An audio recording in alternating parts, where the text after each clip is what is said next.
Today was a big day for Anne, as it was her first time taking an English speaking test. She was as nervous as a cat in a room full of rocking chairs. Her heart pounded, and she could barely catch her breath. When the first question came, Anne's mind went blank, and she stumbled over her words, making her more anxious. But then her teacher, noticing her struggle, stepped in with a reassuring smile. Take it easy, Anne. Just speak slowly and clearly.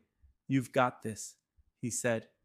His calm voice was like a breath of fresh air, helping Anne to relax. She took a deep breath, gathered her thoughts, and began to answer with more confidence. As she continued, her words flowed more smoothly, and she felt the weight lifting off her shoulders.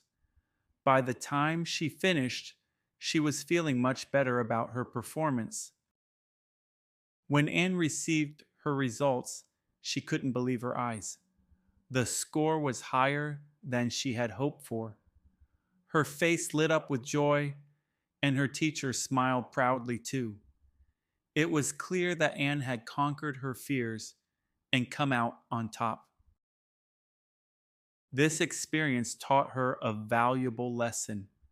With a little encouragement and belief in herself, she could achieve more than she ever imagined, and walked out of the classroom feeling proud and ready for whatever challenge came next.